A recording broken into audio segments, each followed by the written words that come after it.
দোস্ত যুবক, আমি পায়ে ধরে বলি, আমি হাতে ধরে বলি, তুই যদি আমার কাছে আয়, আমি তোরে বুকে জড়াইয়া ধরে বলি, যুবক,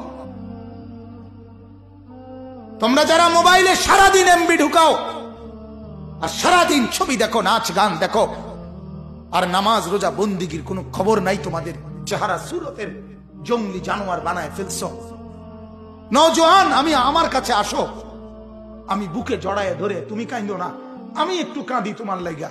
আজ তোমাদের জন্য কাঁদার কেউ নাই, আজ তোমাদেরকে নিয়ে ভাবার কেউ নাই। মা বাপ গুলো স্বার্থপর হয়ে গেছে, মা বাপ গুলো চোখে দেখে ছেলে নামাজ পড়ে না, মেয়ে নামাজ পড়ে না, সারা দিনে কই ঘরে কই যা, কোনো ফিকির, কোনো কান্না, কোনো টেনশন, কোনো মাথা ব্যথা অস্থিরতা নাই। ছেলে নামাজ পড়ুক বা না পড়ুক, চরিত্র থাকুক বা না থাকুক, বাপ মার কথা একটাই, হয় স্যার কি করো, নইলে দোয়ানদারি করো, নয় ব্যবসা করো, নয় বিদেশ যাও, আমার টাকা দরকার। তোমার চরিত্র থাকুক বা না থাকুক, তোমার আখেরাতের কিছু হোক বা না হোক, আমার টিয়া লাগবো। টাকা যেমনে পারো, বাইর থেকে পারো আর বিদেশ গিয়া পারো, টাকার লাইন করো, টাকার বাইল করো, দরকার হইলে আমি সুদে টিয়া লইয়া দিমু, তুমি বাপুতে যাও।